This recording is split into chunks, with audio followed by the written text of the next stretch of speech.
Yes. Either of those chairs. I thought he was coming with you, so yes. Alex, I'm one of the detectives on the case, and can we get you coffee or anything? Are you good? Okay. We'll be in here in just a minute. Okay.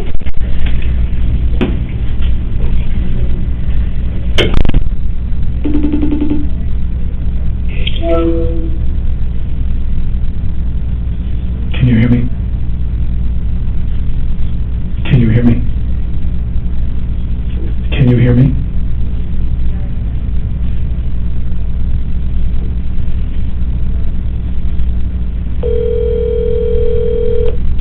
Hey. I'm at the police station, the sheriff's, and they're about to interview me. How is everyone at home? How are the kids? The kids are great. Hold on a second, please. Did you tell Carmen what's going on? No, I didn't. Okay. Are you convinced you don't want to come tomorrow? I mean, I don't think it's a good idea. Look, call me after you talk with the sheriff, but like, I don't think it's a great idea. I think this is, you know. No, but let me just say this to you, just to be clear. They're going to make me stay here tomorrow anyway, to talk to my insurance investigators. This is really, I'll talk to you more, but I'm just saying. I'm so sorry. You must have such, like, you must be so traumatized. No, what I am is someone who, I don't want to do this for a living anymore, I don't want to be a public person. And, you know, I'm the one holding the gun in my hand that everybody was supposed to have taken care of. They always hand me a cold gun. Where are you now? Michelle, who? And where are you? Okay, all right, I'll call you back when I'm done, okay?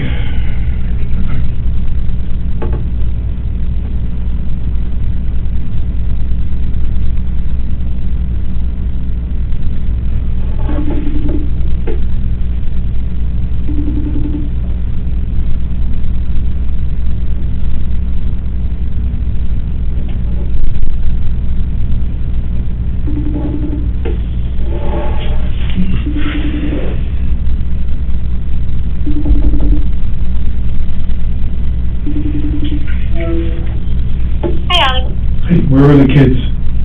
They're sleeping. The boys are Carmen sleeping? is awake. Yeah, Carmen is still Did she tell you what's going on? Yeah. I'm trying to convince her to come. I think we should come. And just spend the time here, and they're going to do what they got to do with and deal what they got to deal with, and we shouldn't let it, we'll go, I won't work and we'll go enjoy ourselves. It's all paid for, and they're not going to give us the money back. And we should be staying away from the vultures here. Are they outside? No, but I imagine they will be at some point. They're I going to think it's a great idea. It's a great idea. You should come for that reason also. All right, I'll call Carmen on her iPad, okay? Okay, yeah, she's on her phone. I'm very sorry, actually. Oh, you have no idea. You have no idea how unbelievable this is and how strange this is. And I'll explain to you later. Sorry, you're in this position. No, it's just. I hope everyone's okay and that you're okay. I'll call you back. Thank you. Bye-bye.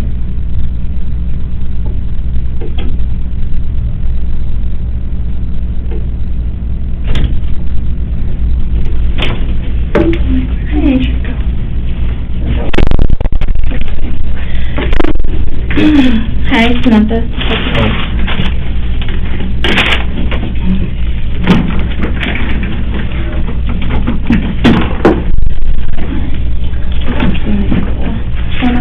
So, no way you're here for this incident that was unfortunate earlier. Can I copy page? Yeah. I know you already agreed to talk to us and everything, and that's great. We're just going to go over the rights. She's going to read these to you. As you understand them, and just sign an initial, and then if you read the bottom and agree to talk to us, Initial each of them. As you understand them, yes. Yeah, so first one, you have the right to remain silent. Anything you say may be used against you in court or other proceedings. You have the right to consult with an attorney before making any statement or answering any questions, and you may have him or her present with you during questioning. You may have an attorney appointed to you to represent you if you cannot afford one or otherwise obtain one.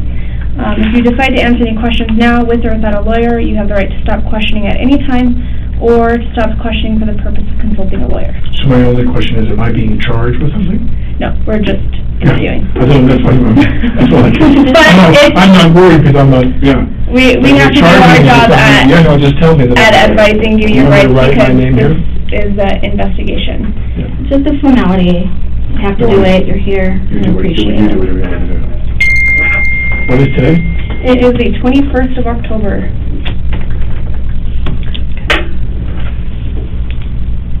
Oh. Long day? Well, what's interesting, not to digress on some commentary here, is that we've done this for 2 weeks and we did it the right way every day. Every day. You're on a set, you rehearse, they bring you what's called a cold gun. The gun is either completely empty, the chambers, or there is a cosmetic piece. So, for example, if you're the camera, and this is going to sound silly and specific, but if I'm pointing a gun close to the camera, you want to see into the cylinder that there's material in there, cosmetic material. So those rounds are cosmetic rounds. They put them in, and you rehearse, or even in a shot when you don't fire. I pull the gun up, and you see there's some material inside the cylinder. They'd hand me a cold gun, no charges. They always hand you a cold gun with nothing in it to rehearse. And then, when you shoot, and if you are shooting loads that are flash loads, and they're usually in 3 denominations, quarter, half, or full load rounds, so that the flash is bright, and the sound is loud, louder, loudest. Full load is loudest. So if you're outside, you want a full load bang, you want a loud sound. If you're inside, you can do a quarter load. Right before you shoot, everyone preps, crew puts the earplugs in, some put headphones on, the camera's there, very often there's a loose sight screen, but you're the camera operator and there's the camera, so I should always shoot off camera, you never shoot into the lens. And you shoot, and there's a flash and a sound. Now, I went to lunch. She disarmed me. I sat down. She being... Hannah, the armaments person. She was always handling the guns, or 99% of the time. So I would, if I had a cosmetic rifle with no rounds, I'd hand it to one of her assistants. I'm sitting there. She disarms me, we go to lunch, we come back from lunch, and they hand me the revolver, the Colt. And I just like the name, it's Hannah again. They arm me, and you're assuming, as we've done every time, that it's a cold gun for the rehearsal. And I put the gag in the shot, you're the camera, because I have a coat, and I have a holster, and I pull the coat over, and I kind of cup my hands like I folded my hands. And then I'm going to slowly sneak the revolver, the Colt out, and turn and shoot these other guys, or try to shoot them. I take the coat over the thing, the camera's there. I believe, my recollection is she was there, turned a bit, like talking to him. So I think she was hit in the right armpit. But this is all I know, and that is that I take the gun out in the rehearsal. He wants it very dramatic and very slow, I'm trying to sneak up on them. I take the gun out, and as I take, like as it clears, as the barrel clears, the whole turn and cock the gun over here. I turn and cock the gun goes off. It's supposed to be a cold gun. Nothing. No flash charges, nothing. Now, this is a puzzle to me. This is making me very emotional now, you know. But in my time, and I'm older now, but when I was younger and I was shooting guns in films, I've never seen a theatrical flash round where the material went through someone's armpit, came out their body, and hit somebody else in the shoulder. Yeah. I'm wondering if your department is prepared to go find out what comes out of his shoulder surgically. Is that a live round? That's what we are actually looking at. Is that a live? Because it doesn't make any sense otherwise. Yeah. It hits her in the armpit, comes out her shoulder, goes into his shoulder, and he just told me on the phone, I talked to Joel. He said they showed me the x-ray, and the shape of the thing in my shoulder is the shape of a bullet. Now, all the rounds, I was told, you need to verify, I think this is an important note, they take the gun, they enter the, and all the rounds that are in there were either dummy rounds, no flash, cold rounds, or rounds with a flash. In the rehearsal, there should have been nothing. It should have been a cold gun with no rounds inside, or dummy rounds, cosmetic rounds, no flash. I take the gun out slowly, I turn, I cock the pistol, bang, it goes off, she hits the ground, she goes down. He goes down, screaming. He said, Jesus Christ, and I'm going. And I thought that maybe sometimes the wadding can come out if you're closer to get a burn. 2 actors who killed themselves with guns, with theatrical guns, John Eric Hexum and Brandon Lee, they put the live round in, and I'm told even with the flash powder, you can cause contusions and you can do a brain bleed and die, which both of them died. Right. I think with Brandon Lee, there was a a piece of material lodged in the thing that's shot from the, or something. Yeah. I don't remember vividly, but my point is, I've been doing this, I shot enough guns in my day in movies, I've never seen this before, where a flash round, but from my understanding is, may I borrow your pen for a minute? Of course, you could even borrow My understanding is that in a bullet, here's the thing with the pin, and here's the bullet itself. And now here, when you have a cosmetic round, no flash, no nothing, they drill a hole in the side of the brass to signify that it's a cosmetic round. There's nothing in there. There's no powder. But when you have a flash round, and there's stuff in there, wadding and powder to make the charge. This material here, that is the bullet, is made of a clay or some material that just disintegrates. So what you have is bang, and you see the flash go bang, and you hear the sound, but nothing, there's no projectile. And what I'm curious about is, what came out of that bullet that went through her body and into his shoulder? That's pretty powerful. I've never heard of it. Now, some people say, you can lodge material in the barrel accidentally, a rock, something, that happens. Which is why every time we've done this, I'm here to tell you, to testify that every time we've done this, she's done it right. She cleaned the barrel, made sure nothing was lodged in there.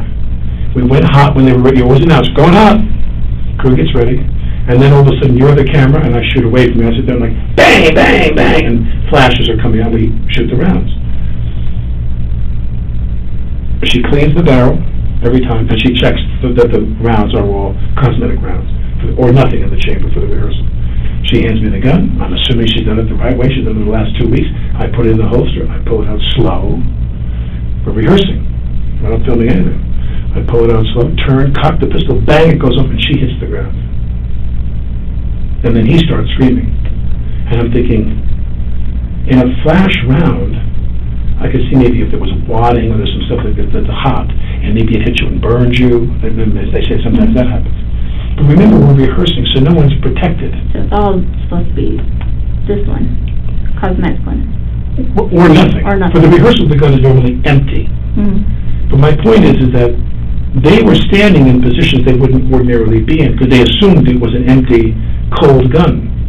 We weren't shooting, we were rehearsing. That's a vital difference. So if she's here, if the camera's here, and she's standing here talking to the guy, and I'm on a bench here, and Joel's behind her, and this is not proportionate, because obviously the camera's not as big as her body, but I draw the gun slowly and aim off camera, and there's supposed to be nothing in there. So she's not protecting herself and standing off. I'm shooting in a direction, and everybody is supposed to be to that side of the camera. There's nobody in my line. Nobody. And so when I shoot the gun, so in the rehearsal, I'm assuming I have an empty gun, and the gun goes off, she's right in front of me. She's as far from me as I am from, a difference between maybe you and the door. Okay. So pretty close proximity. It was a very tight shot. Okay. The shot was here, of me, not of me, it's of me pulling the gun slowly, turn cock. Okay. And she's right there, vulnerable, in a position she wouldn't ordinarily be if we were shooting, and this thing, boom, she hits the ground. Okay. All right, I'm going to back you up just a little bit, okay? Yeah. How long have you been on set? I arrived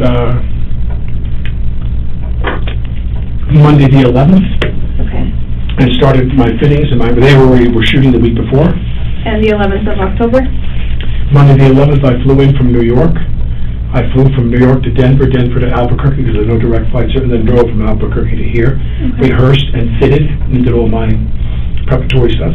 So that was in October, correct? That was Tuesday the 12th, yeah. I flew on the 11th, rehearsed on the 12th, started shooting the 13th, Wednesday the 13th, I started shooting. Okay. We shoot a Wednesday through Sunday schedule. We're off Monday, Tuesday. So the entire time you've been on set, have you seen the same armorer? And her working crew, with you yeah. guys? Everybody. How many people are on her crew? My guess is that what I witnessed is 3. Okay. All young women. Hannah and 2 other women. All right. And very often their task with me, because we're not shooting every day, guns, there's no armaments every day. They dress me with my holster, my knife. The film is set in 1888, so I'm armed with the classic weaponry of the cowboy era. Okay. And so they would make sure I was dressed properly. 85% of their task is to make sure I'm dressed with everything properly. The armorers? The armorers, the armorers, wardrobe doesn't necessarily, they sometimes trade back and forth, but wardrobe doesn't necessarily deal with my holster. Okay. And the knife, but that's a prop. The armorer, Hannah, and her team, they dealt with me being knifed and that being lashed properly, so it looks proper, Okay. and the holster. Okay. So it was And, wardrobe as much as it was props, as much as it was armaments. okay. Do you know Hannah's last name? No. Do you know what she looks like? Or can you Yeah, describe what she looks like? multicolored hair, glasses, not too tall. Everybody knows her pretty well because her father is a very famous armaments guy. He's a guy that did guns in movies for decades. He's very well known. Okay. She's the daughter of this famous gun guy, movie gun guy. And what about the other girls in her crew? I don't remember their names. Okay. Do you know what they look like? A blonde, thin, not too short, kind of medium height, and brunette, someone on the shorter side, maybe the same height as Hannah, brunette, and also there's you go back and forth between, they're wearing a mask most of the time on set. They've been ordered to do that. But I've seen them with their mask off. Okay. All right. What time did you guys start today? I don't know what time they started. I came in slightly later because they had a couple of shots without me in the morning, so I came in at, I guess I arrived there at like about 7:45. Okay. Normally I'm there at like 6:30. All right.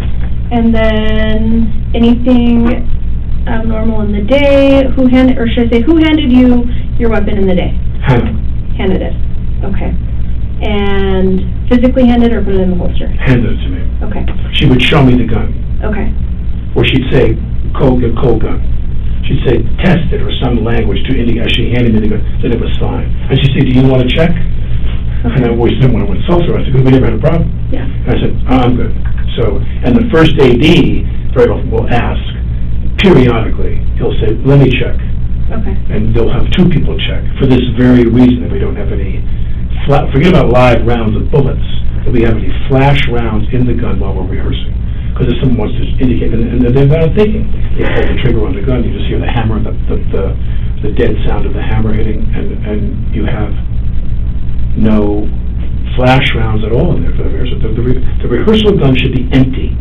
Okay. And as I said, for the 2 weeks I've been shooting, it has been empty. We haven't had one problem. And have you physically checked that, or just by? She announces to me that it's clean. Okay. She'll say, cold gun, we rehearse. Then when she's done, she takes the gun, goes off to a corner. She has a kit, like a zip fanny pack, with her elements in there. She puts the flash rounds in there. She'll say, quarter load, but it's a lower sound. Or she'll say full load. And if I'm shooting, if you're the crew and you're shooting me close, even if I say the full load, it is rather loud. It's very loud. Okay. She's always announcing what's going to happen. All right. And she's been very good about that. So have you guys, backtracking a little bit on this, because she's telling you what's in these guns, have you guys been practicing with those quarter loads, the full loads, all that through the past couple of weeks?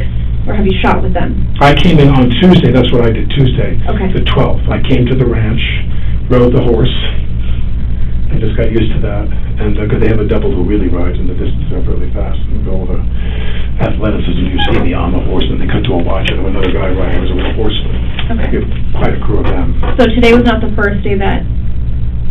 No, I shot on Tuesday the 12th with the Henry, the lever, arm action lever, the lever action rifle, Okay. and the pistol. I just shot both. Okay. She was there. And, all right, moving back forward, what time did you guys break for lunch today? Usually, I think today was probably 12:30. Okay. And who took the weapon at that time? Hannah. Physically took it? Always from you? does. Rarely do the other ladies, the two other women, handle the pistol that's live shooting in the scene. As I said, I have the Henry in my hand as a prop. I'd be running through the scene, but no bullets, nothing. When they say cut, I could hand it to the blonde girl. Okay. But whenever we were interacting with somebody where rounds were going to go in the gun, you would have flash rounds in the scene. We shot flash rounds. It was only Hannah. Okay. Only. With her fanny pack with the rounds in there, her equipment. Okay. Do you know what time you guys got back from lunch?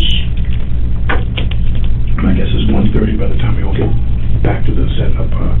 This base camp, and there's the set. So we go to the base camp for lunch, and they always just drive back, get their wardrobe touched up, get their hair touched up and makeup, whatever it is, and then we're on set. We put about an hour before we go back on the set. Okay. And was Hannah the one to physically hand you the gun at Yes. that point? Okay. During the time that you had it, was it ever handed off to anybody else? No. Okay.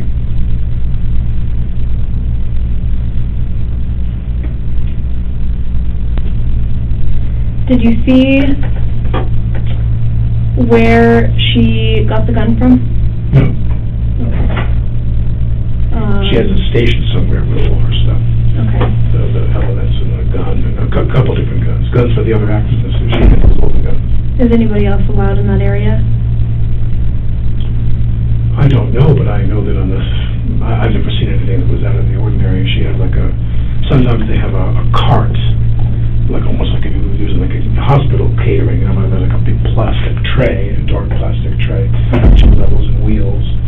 I think that's what she has, but many of the departments have that, and on that tray would be her, or something like that. I don't recall what exactly hers was, but they have a station that they bring to the set for her to put all of her stuff, and if the weather is cooperative, and sometimes they put it under a tent if it looks like it might rain and would even damage the property.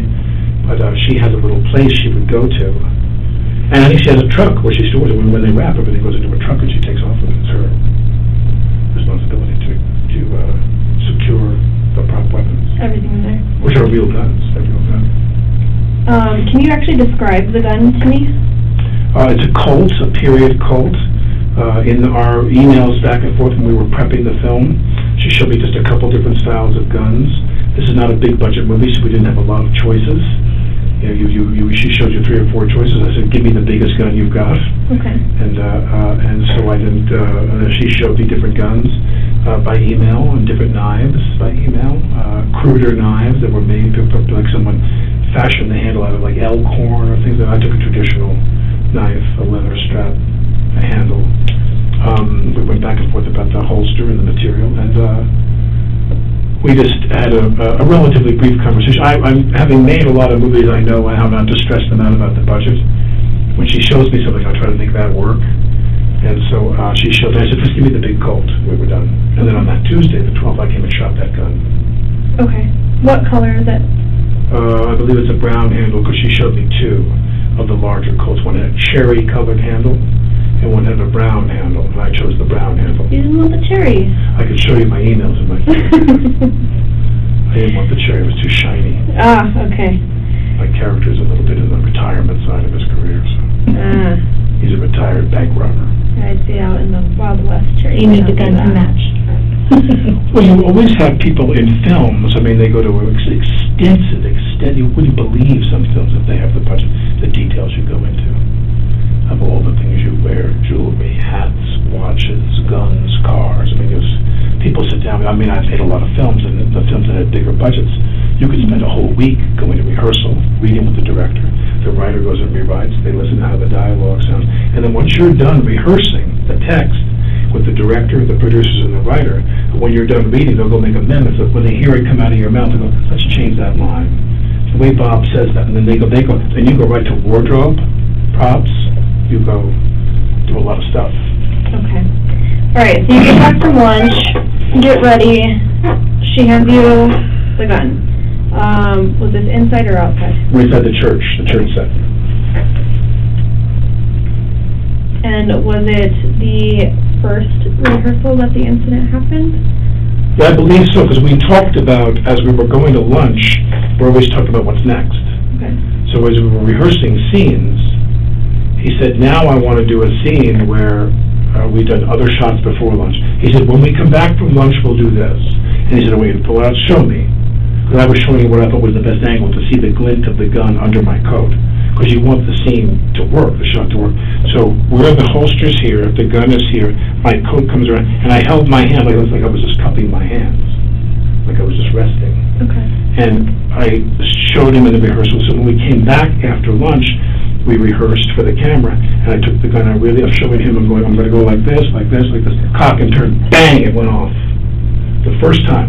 Okay, so it was your... It was the very after first lunch. time that we were shooting that shot, that we were rehearsing for that shot, Okay. that camera shot. And you may, if you don't know this thing, did you happen to see, so obviously you guys left from your upper shooting area to go have lunch, or did you eat lunch up there? No, we always go back to the base camp for lunch. Okay. For the stage. Did the armorers, or did you see the armorers go down? No. No. Nor would I. Okay. Well, once they're gone, I'm gone. Okay. Do people stay up on set, or does everybody go down? Well, there are many people who will forego lunch. Okay. I take that back, not many. There are some who will forego lunch because they have work to do. Okay. Someone will hold them a plate, someone they'll bring their own lunch. Many people, they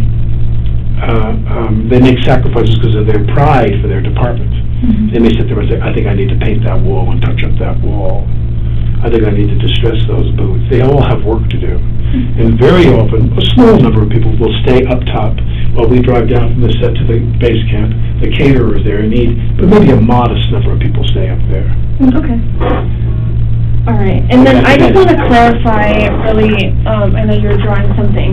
All right, so when you had pulled up the gun, obviously you were not at the cameraman, but you had identified there were two people there. Can you tell me who those people were? My recollection is that the operator was there. He's a Steadicam operator. Okay. He's a man who, there's either a camera on sticks that's stationary, or there's a man who operates the Steadicam that moves. The camera operator was there behind the camera, and she was to his right.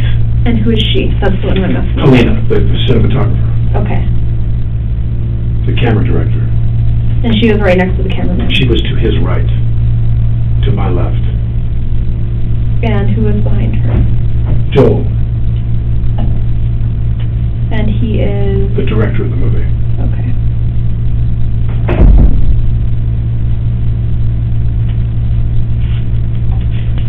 Can you recall who exactly was inside at the time No. of the incident?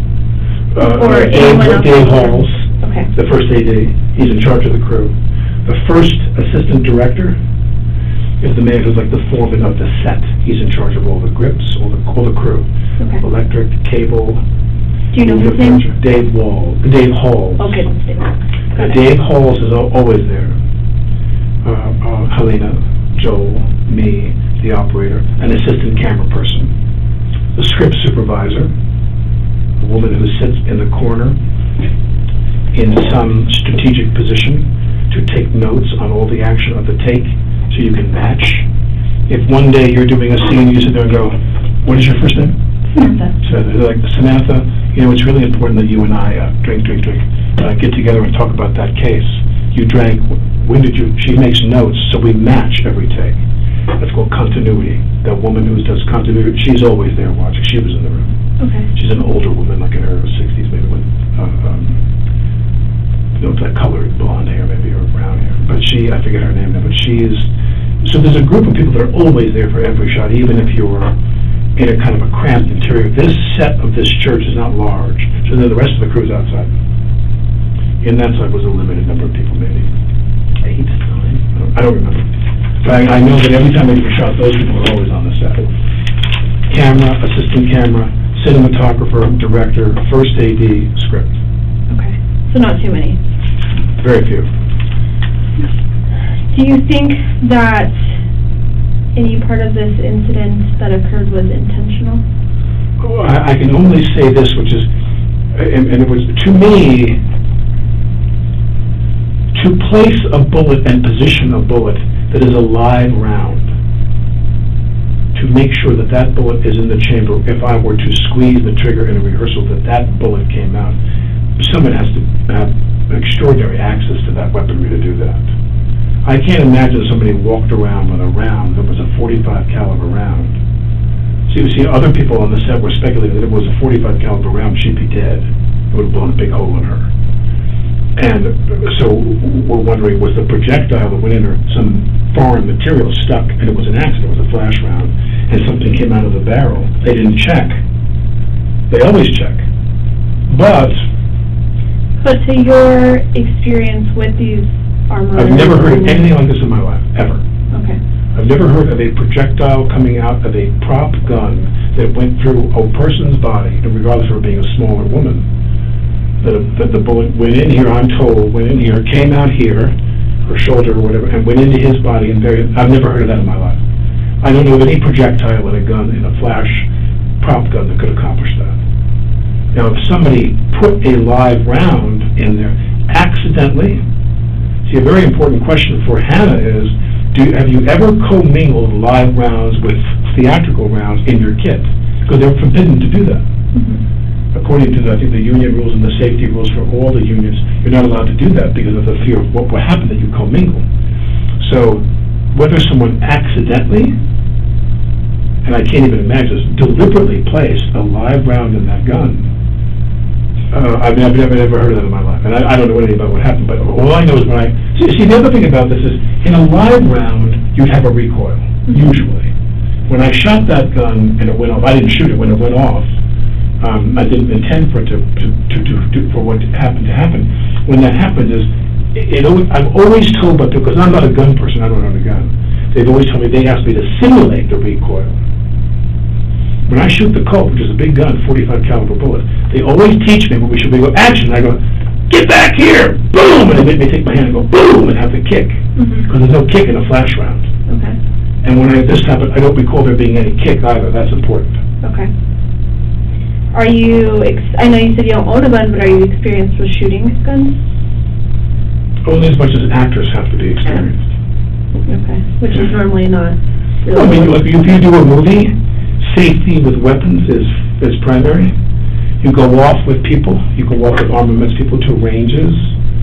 I've gone to ranges in Arizona where we shot a lot of guns in a movie many years ago, and you go to a range and you shoot for a few hours, and they teach you how to shoot shotguns, Walther, different, little small guns, James Bond guns, big guns, Uzis, machine guns, whatever you're using, they make you go and rehearse for hours, like a whole day.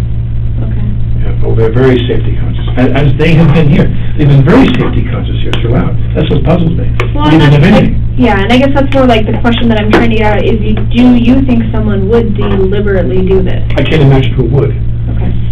But people have said, that 6 people got fired from the crew yesterday because they said that the union, I don't want to get into a long diatribe about this, but the union, the International Association of Theatrical Stage Employees, IATSE is their name. IATSE is the union that controls all the actors. The Directors Guild controls the director, the Screen Actors Guild, but all of the crew are controlled by a contract in which those people voted to go on strike against the major studios, the major networks, the major streaming services, but not the independent film community. In fact, the IATSE rep for the New Mexico contract, because every state has different contracts, was instructed by his bosses in LA, said, don't go on strike. The strike is against the majors, not against the indie people. And in the indie films, there's 6 different tiers, I believe, in terms of the contract, how much they're paid. A bunch of people on the set walked off anyway, even though they were told not to strike. They struck, and they left. And that was yesterday. That was yesterday. That was their last day. And Yeah, the question becomes, somebody said, would one of them do? I don't even know. I have no idea. I have no idea.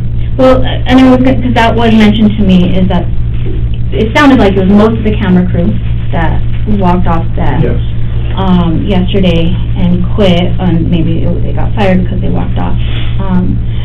So the other thing is that the 2 major people, like you said, the director, those are the ones who got hurt. So with the camera crew and them quitting, and then your director getting injured, as well as Helena, you don't think there's anybody that had any anger towards them or anything that would want to... I don't know the details.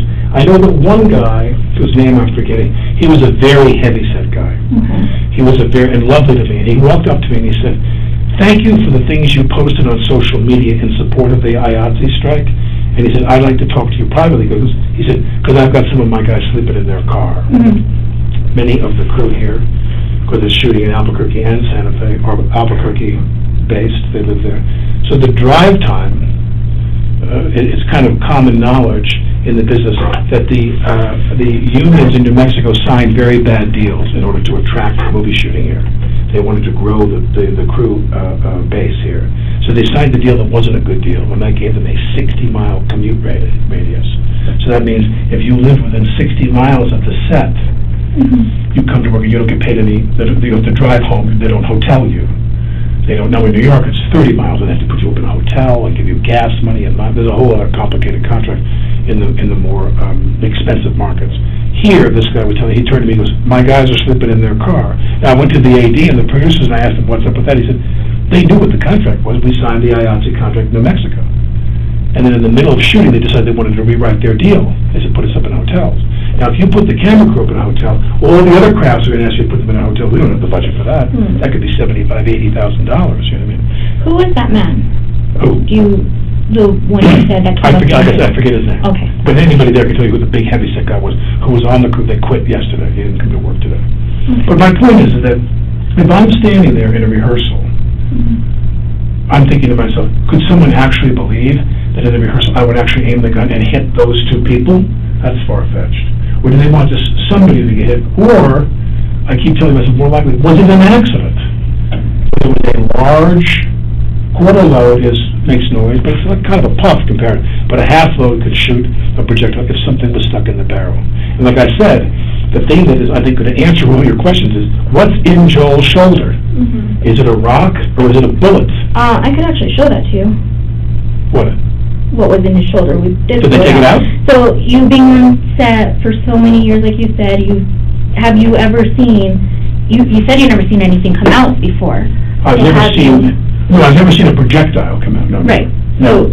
So, But do you know what the bullets look like? Would it have looked something like this if anything did ever come out of something? Okay. No. Okay. So, let's backtrack a little bit. Let me say this to you. Hold on. That's a bullet. That's a bullet. So Right. as I suspected, somebody put a live round in the gun. If that's a bullet that was pulled out of his shoulder, then someone loaded a live round into the gun I was holding. So now, let me ask you, did you see the rounds that were in the gun? No. Have you seen, throughout the whole time on set, have you seen what they look like? I've watched her load and reload the gun many times. Have you seen the bullets and stuff? Well, meaning yes, meaning you see sometimes the head is the casing, and the head is a pinched, it almost looks like a dumpling. It's closed at the top, there is no piece. And you put the cosmetic round in when you know you're going to see. If I hold the gun, if I say to you, what is your first name again? Alex. If I say to you, Alex, don't you move a muscle, darling, I'm going to blow you. Anyway, the camera shoots me. You want to see the material in the cylinder, the cosmetic, clay-based, non-bullet round. So can you describe to me what those clay-based rounds look like? They look like a bullet. What colors? They're gray. They look exactly like a bullet. Brass head and a brass base, packed with something, I'm assuming, and then the heads look like a bullet. So cosmetically, you see that in the cylinder. The other rounds you shoot have it's the base with the pin. This comes up, and this comes up, and it's a round like this. And if you look at the top, if you're looking down at the bullet, with not the pin down here, the top of it, if you look at it's folded in almost like a it's like like a dumpling. Like a pinch. Exactly, it's like a folded up thing, and the chart and all that does is go boom. So There's no projectile there. if I showed you a couple rounds, would you be able to tell me if they're the ones that look like they were on set? Probably. I think I could probably tell you which were the rounds that were put in cosmetic, Okay. and which were the rounds that were the flash rounds. All right. Now, forgive me because I'm very upset right now. I know. But you know what I'm saying, so please don't forgive my weirdness about this. That's what came out of Joel's shoulder. Yes. Yes. And the reason why I was showing you because you said you have experience, but you're saying when this does come out, it's supposed to just puff and not really be usually, a hard object. if there's any chance that when you look at the gun, so here's the barrel, here's the sight, and the cylinders around it has the holes. We're just looking at the gun, the camera's eye view. Yeah. When you look at the cosmetic rounds go in, they have no flash.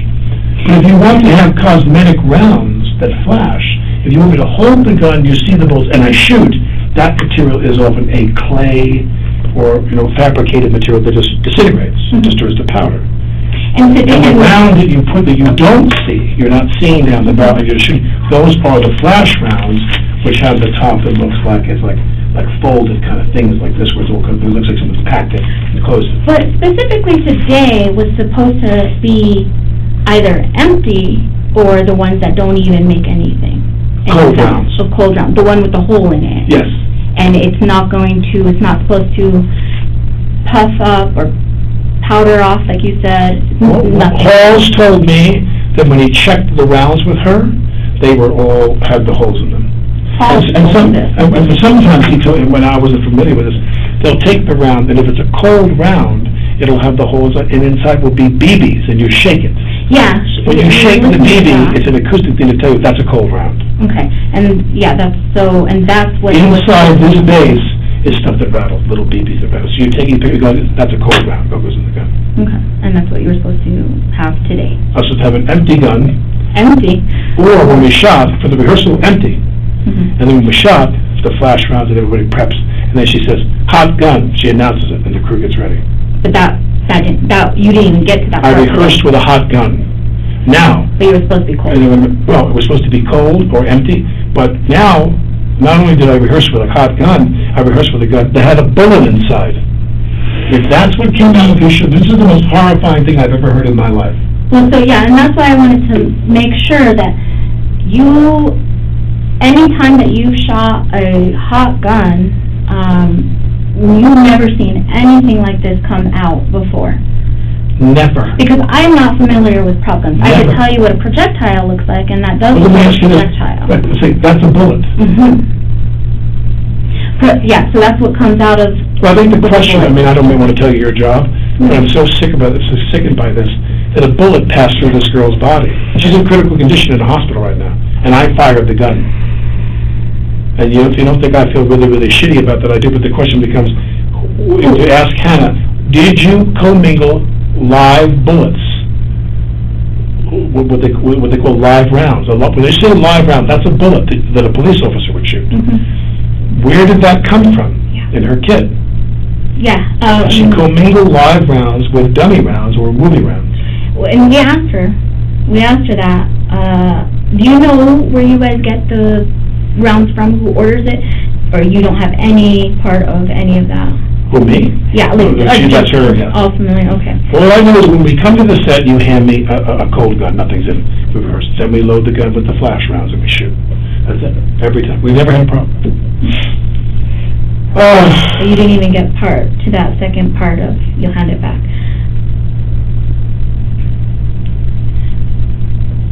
I do want to ask you about Dave Hall. I understand sometimes she'll hand the gun off to Dave Halls and then he'll hand it to you. Did that happen at this incident? I never recall him ever doing it. It was Hannah handing it. I recall that when we would stop the scene, if we finished the scene, Halls is someone who is assumed by his position to be authorized to do nearly everything. So if I was doing a scene with you and we finished the scene, we finished your angle and we were going to turn around and shoot my angle, when they say turning around, that means it's time to go to the bathroom, go get a bottle of water, go get a coffee, go smoke a cigarette. We have a break. And if I was going to go to the bathroom, I'd hand Halls the gun to give to her. I would only hand it to her, or if she wasn't around, if she was away, she'd be in the shop. They clearly hand Halls the gun, they give it to her. Give this to Hannah. So sometimes you would hand the gun to Halls, but you never, he never handed the gun to you. No. Okay. No, never. So you would hand it to him. I'd pass it off to him if she was not on site, and I was going to run to use the bathroom, I was going to buy it. But that's very typical. Halls is empowered and authorized to hand him the weapon. He's the only other person to hand the weapon after we were done. Whether it was a cold gun with no things or flash rounds, I'd say hot gun, hand it to him. Well, usually not. Because usually it was a hot gun. If it was a hot gun we were going to shoot, she'd be right nearby. Okay. If I hit, because other times we have rubber guns, you got fake guns, yeah. And specifically, right before this incident, Hannah handed you the gun and said, cold. It wasn't Dave. I don't be cold, no, Hannah handed me the gun. Okay, it wasn't anybody else but Hannah. No, Hannah handed me the gun. And she specifically said. I believe she said cold, I don't be cold. Where, so this is I'm not that great of a drawer, but this is the church, this is the front where You enter here. Yeah. cross is. Where did she hand the gun to you? Inside while you were yes, because I was seated. You were In other words, this is the scene in the church when you come in, and there's a lot of disarray. There's benches tipped over, and here was one bench that was upright and sturdy. Some of the other benches are prop benches, so they can smash easily with explosives.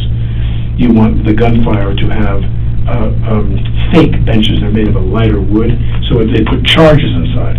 So when you shoot, cinematically, when a guy's shooting a gun and you turn around and see what he's shooting at, you're going to see charges that are buried inside. They put a little material around, you're going to see boom, boom, those things flash. That is a prop bench.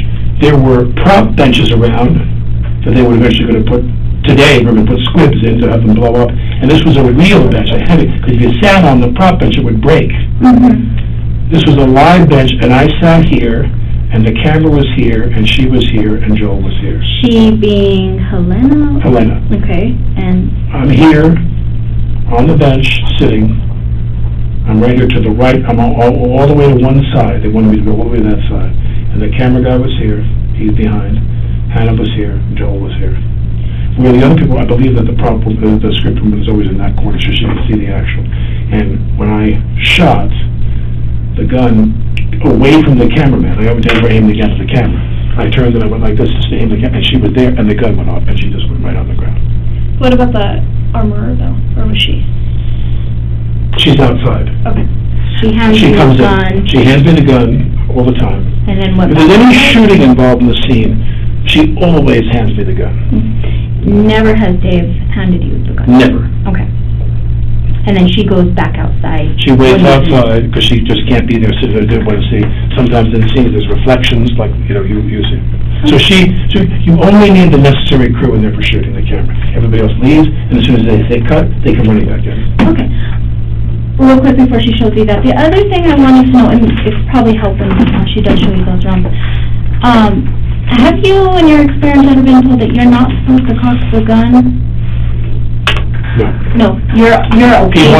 He wanted me to cock the gun in the scene. Okay. He wanted that as part of the scene. He said, "I'm going to take the gun out, turn, and cock it into to the right, my left, to their right of the lens." In other words, if I'm sitting here and you're the camera, we don't talk about my left. We talk about camera right. Camera right. You only talk about the camera. Camera right is my left. Okay. So if I'll say to you, "Where do you want me to aim the gun?" They'll say, "Camera right." So I'll aim the gun to my left. Okay. So I always aim the gun away, but she was there. And in the rehearsal, he wanted me to pull out the gun and cock the gun. And if you're assuming you have a cold gun, there's no problem. Right. And again, a cold gun I'd had, every time we've used guns in this film the last 2 weeks, we never had one problem. Never. Never. Okay. And maybe we discussed this when I was going, after the gun was shot, who did you hand the gun to? I don't remember. Okay. I don't remember. I made everybody freaked out. Yeah, I think so. Okay. It was one of those two people, Halls or her.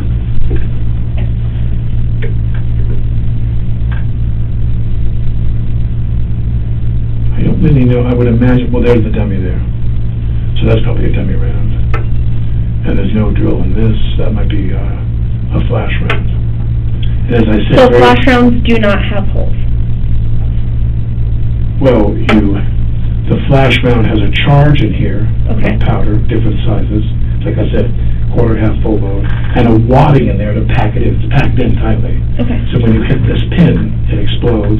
Now, sometimes it has this material there if you have to have the cosmetic feature through the gun and then shoot. But often it has, there's the BBs in there. This is a dummy round. No dummy here, but there's that. My point is that very often when you give me, when she's loaded the gun with rounds for us to go hot and flash and shoot, they've had that creased, folded head, the dumpling head, as we say. Okay. They've almost never looked like this for the flash. Only when the camera sees inside the cylinder do you put those in there. But those are both dummy rounds. That's a dummy Here. round. That's a dummy round. That's what they taught me. Yeah. I'm not an expert. I am. I'm sure you have more experience with dummy rounds than we do. I doubt that. I'm sure I always say to my wife, I think I should get a gun. I get a little nervous about the word. My wife was like, no guns in my house. I got 6 kids. I'm 63 years old, and I have an 8-year-old, a 6-year-old, a 5-year-old, a 3-year-old, a 1-year-old, and an 8-month-old that we had as a surrogate. Oh my my daughter. gosh.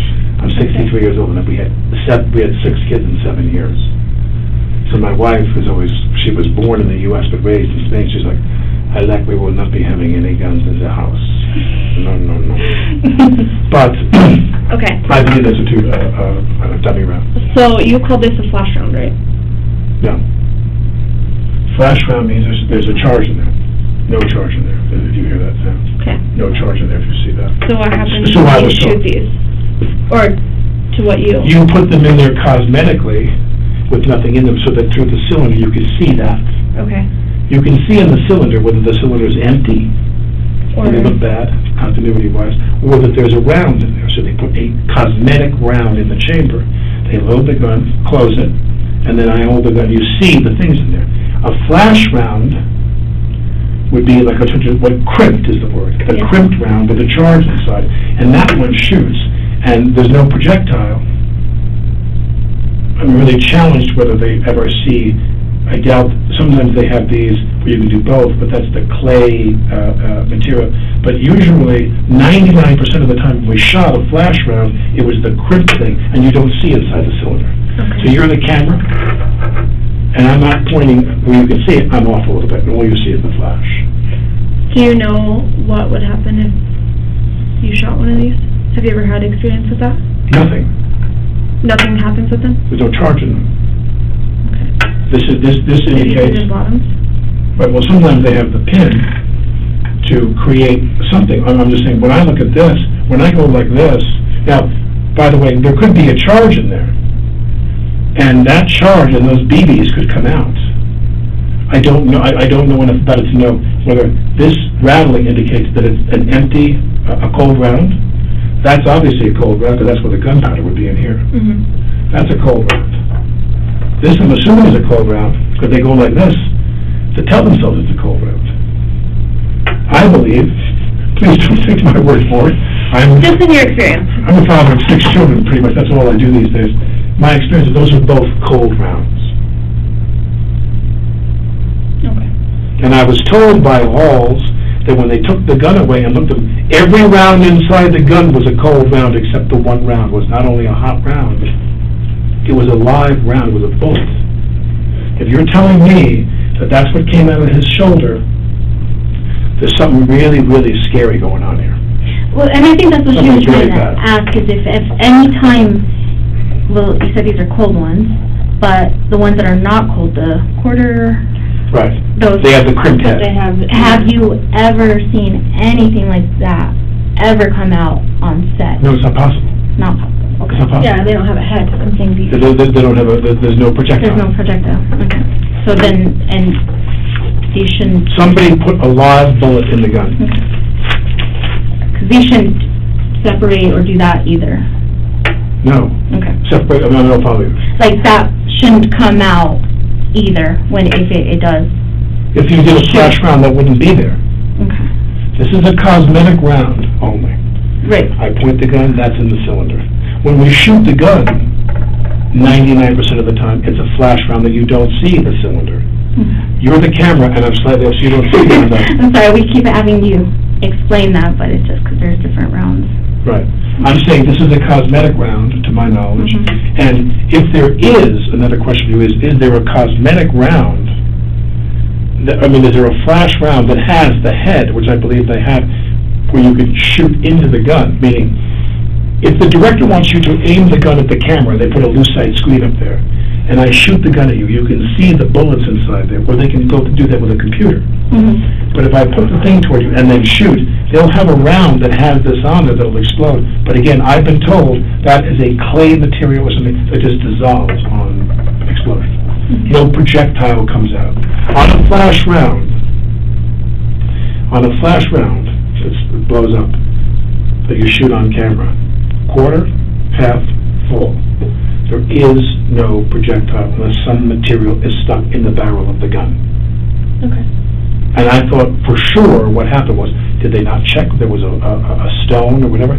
Now again, I am speechless. We're here shooting, everything was going fine. Joel is my friend. I'm one of the producers on this movie. We've developed this movie together for 3 years. I left my wife and 6 kids in New York to come here for a month to shoot this movie, and I'm the one that shot the gun today that had a live bullet go through that woman's body and into his body. And I need to know, how did that happen? Where did that bullet come from? There are no live rounds in her kid, I'm told. Everybody was sitting around waiting for me to come here with all the sheriffs and all the people that were there, waiting for us to get ready to come and do this with you. But all they did was talk about that. But it's speculation of like, in her kit, she doesn't have live rounds. And that's what we were told. That's what when we asked her, she said there is no live rounds, not even in her kit, not on set, anywhere. So for that very reason, we want to know the same question too. Yeah, how, if there's not supposed to be any live rounds on set, Then it comes down how to and who possible manufacturer defect. or them. that a cosmetic round shot this projectile through them? Is that possible? Did you find that? I don't know. It's possible. Oh, it is. They told you that mechanically, if that's possible. Yes. That's So correct. sometimes there is a charge in the end of not intentionally, but A mistake.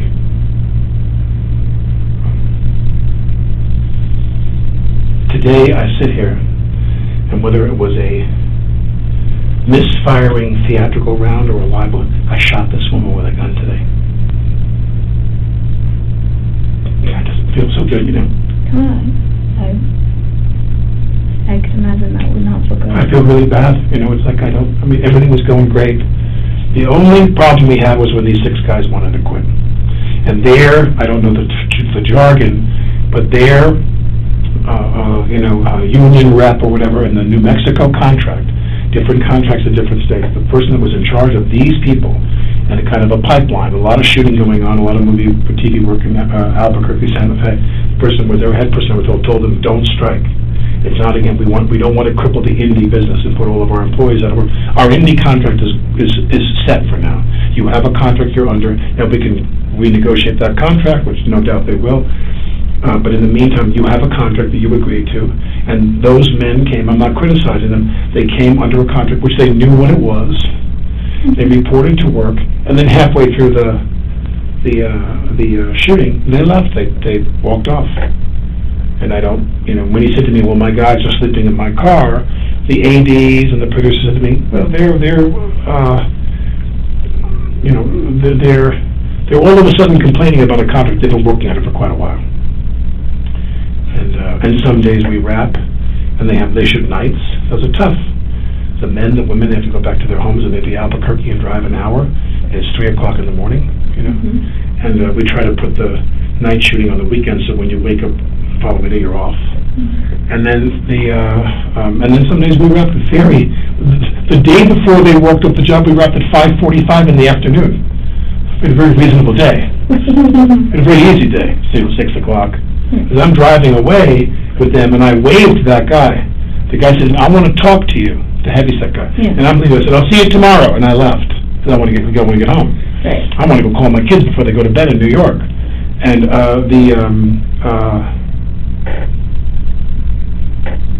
yesterday, when I was driving, when I saw him, the sun was still out.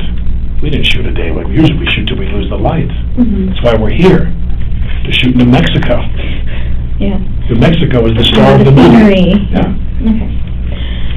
So do you, in your opinion, feel that this could have been an accident? Or do you... I want to believe that, let me ask you this, because I don't know anything about this, because it was such mayhem when this happened. Mm-hmm. Everybody was sick that this happened, because we didn't know, no one imagined, everyone thought she was hit by wadding or she got burned. No one presumed she was shot with a bullet, any projectile went through her body. No one even considered that wasn't possible. So the question is, the cartridge that came out, the cartridge is when the gun that they fired, have you got that? So we have to send that, we don't analyze that stuff, we collect it, but then we send it to lab. It was collected.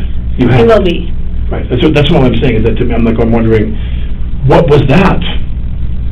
What was in that? The measure, I don't know anything about that, what are they, what ballistics, how can they measure what was in that? Mm-hmm. How much of it? And that'll all be done at the lab. Yeah, I don't know. All I knew was the gun went off, she hit the floor, he started screaming. He was in a lot of pain. She went into shock. She didn't talk. Right. Her eyes are rolling back in her head, and blah, blah, blah, and bad. And everybody's just getting really, and then they start doing CPR, and everybody gets really panicky. And then people start wondering, what, did something, we assumed, because the wadding can burn you, there's material that can come out under that, very rarely, that could burn you. But remember, that often doesn't happen because there's always a cold gun on the rehearsal. By the time you leave, if the wadding comes out and it hits somebody, they're 20 feet away from you. In a gunfight, the crew is away. You're not shooting anybody near the crew. And my point is that when she went down, I thought, what was stuck? We all said the same thing. What was stuck in the barrel? Was something left? They didn't clean the barrel, which they always do, always. And was there a rock or something that went through her body? I didn't know about it passing through her body. I know she was hit. I didn't know where, and I don't know to what extent. But we all presumed, as we're sitting outside, bullshitting for the last 2 hours while this went on, the aftermath, we assumed something was lodged in the barrel, was a projectile that went into her body. Now, when you tell me that's what came out of Joel's shoulder, that's a faulty round, which I've never heard of that before. Okay. Never. I've never heard of a theatrical flash round that was loaded into a gun that had a projectile that misfired, and that projectile came out that was a lethal round. Normally, if you're going to have a round that has this on it, it's the material that disintegrates when you fire the gun. Because if you take a flash round with gunpowder in it, whether it's a quarter, half, or full load, and you put a real bullet on, that's called a bullet. That's not a movie bullet. That's a bullet. Yeah. How did that happen? I mean, I'm the person that fired the gun. I'm dying to find out how that happened. How did that bullet that caused it end up in her kit? And again, we're not going to know if it was manufacturer issues or someone did bring a live round until it's been tested and we look at the whole casing and projectile of it.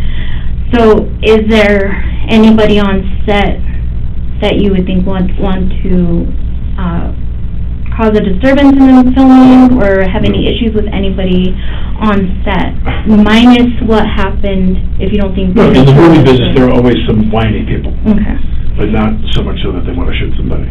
So nothing... I've never heard of anything like this in my lifetime, ever. I've made 75 movies.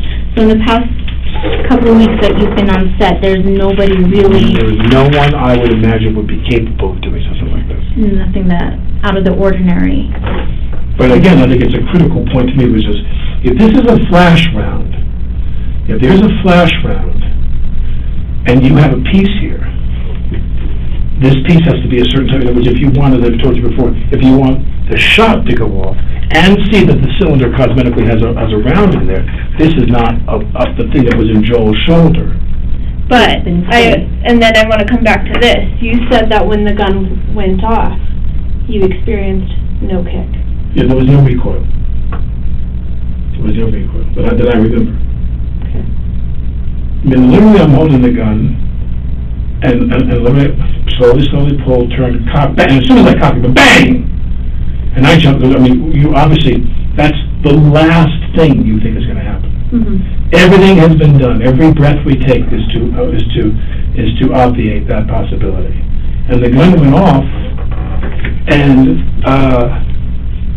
all I can think of, as I keep saying, is that I've never heard of a flash round that had a bullet on top, that had a projectile similar to what came out of Joel's shoulder. I've never heard of that in my life, ever. Never. Flash rounds normally have the crimping. If there's a head on there, it's made of a special material. And in this scene, you were to look down the barrel of the gun and shoot. You have to ask them that, by the way. You have to ask, well, both of them were in the hospital now. But was it their intention? Because when I was given the gun, I'm assuming it's a cold gun with nothing in it. When it goes to time to shoot, are they going to see in the barrel that there's a gun there? Very often what they'll do is they'll have you put the cosmetic round in, I'll draw the gun up, I'll aim it, they cut. And cinematically they'll cut to the other guy going like this, then they'll cut back to me with the flash round with no projectile. But what I'm saying to you is a theatrical round, a flash round with a bullet head, I've never heard of that in my life ever. Never. But that's a bullet. Less of a charge, but that's a bullet. I don't know what to say. I've never heard of this in my life. What's your date of birth, Alex? April 3rd, 1958. Do we have, is there someone that we can contact if we have other questions for you? My assistant's name is Jonah. Jonah, Jonah. His last name is Foxman. They told me that you wanted this correct. Jonah,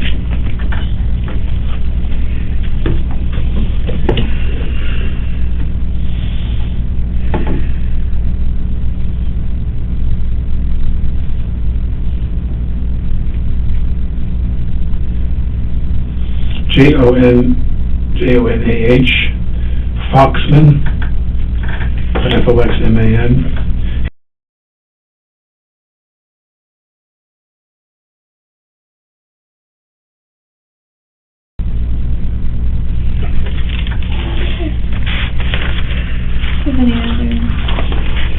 We have one more here.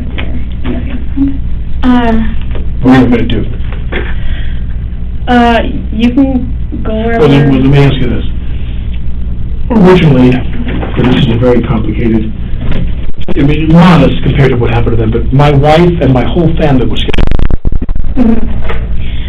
And on Saturday, my daughter was going to be in the movie. They had a little part for my daughter. The 8-year-old. Oh, she was so excited to go. And now the question is, Joel's not going to go back to work for a while. Right. I doubt he'll be back to work in a week or two. At that. Who knows what they're going to do? They're going to get the shit suit out of them. I think his was a shoulder. He might, I don't know, it's up to him how he feels and stuff on But I'm sure that there are so many insurance issues for them. There's going to probably be a halt on They're in a lot of trouble. Insurance-wise and civil action-wise. What I'm saying is I told them I would stay here tomorrow. My family's not going to come now. Okay. I begged them to come in. My wife wants to cancel the trip. She thinks it's just a weird energy. I told the producers that I would stay tomorrow in case anybody else, their insurance investigators, anybody, their lawyers wanted to talk to me. I'll make myself. And then Saturday I was going to fly home to New York. I just wait for them to tell me what to do. Did you need me to stay here beyond Saturday? I will do whatever you tell me to do. Okay, so I think what we need to do, we're going to go and process the scene. If there's any that comes up, and that we need to contact you, you said you'll be here till Saturday? Or you want to fly? Oh no, as of now, I'm going to stay tomorrow to make myself available to the insurance investigators and their production's attorneys. Yeah. To make myself available. They told me they're not sure they need to talk to me. I'm going to stay tomorrow and get on a plane Saturday to go home. And God knows when we're going to come back. It might be months. Okay. So we can contact you. Yeah. As long as we have this number, he's not going to change it. What I'm trying to say is that I'm going to leave on Saturday unless you tell me not to. You're okay. If you tell me to come back in, I'll do whatever you tell me to do. But my wife wanted me to come home. Yeah. So as long as we have a way of contacting you is what we need to do to get a hold of you. Okay. But I think unless tomorrow you hear something different from us, because right now we're going to go. We'll interview a couple of tomorrow. I'll come here right away. Okay. Yes. Tell me what you want. What's your work cell? Well, I know. Or your office, sorry. That one I don't know. I don't use it. Okay, well. So 2850, 490-2850 is his work cell. I'll just put. So the two of you are not best friends and you go bowling together and go to movies together now? Yeah. Yeah. very close and very That's so this is my card, I put her name on the back of that one, but my, office is How do that you prefer to first be one. contacted? Office? Oh, let me put because mine's a different, What's that? yeah, I don't, my desk phone has issues, so I use my work cell phone all the time. And that's usually the best way to get a hold of me. True. And then if I'm not at my desk either. If I don't hear from you otherwise, I mean, I'll come in tomorrow if you prefer, but if I don't hear from you otherwise, as of now, I intend to go home on Saturday. So yeah, and that's fine, because right now, we still have other interviews to do, we gotta go to the scene, process it. The processing at the lab might take longer, so you might even not hear from, if And there's you 2 do. years backlogged right now. So, our investigation's Me going on. remotely. If it comes to Just it, tell me we what will to do. figure it out at that point, but right As of now, my now, wife wants me to come home. as of right now, you better listen to your wife and go home. Okay, are we ready for, I do have some very unfortunate news to tell you. What? She didn't make it. No. Yeah. So Joel's still at the hospital, but the other person involved didn't make it.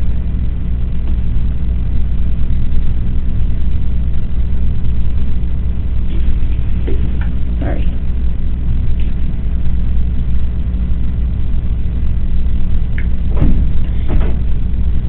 I just didn't want you to hear it outside of here.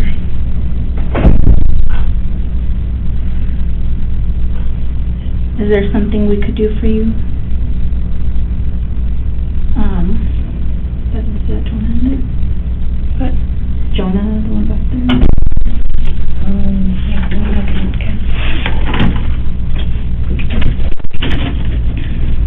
okay. Would you want Jonah in here with you? What do you wanna do? Do you wanna make a call? You can sit. You should go. Are you guys needing a ride, or are you comfortable? I think they got there, maybe. Are you comfortable driving though? I want to go call my wife. Of course, we could even give you privacy. No, we're going to go. Okay, I have yeah. videos, we're going to go. No, that's fine. Can I get you more water or anything? So, give you guys a few minutes in here? I want to go call my wife.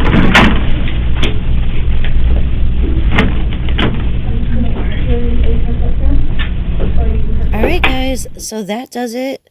Let me know what you think. If you agree that he should be charged, as well as the armorer, what you think about this interview, and what you think should happen going forward. I will be posting the interview with the armorer, Hannah Gutierrez-Reed, fairly soon, so please come back to check that out. And until then, have a good one. And please like, share, and subscribe. Thank you so much for watching. See you later, guys.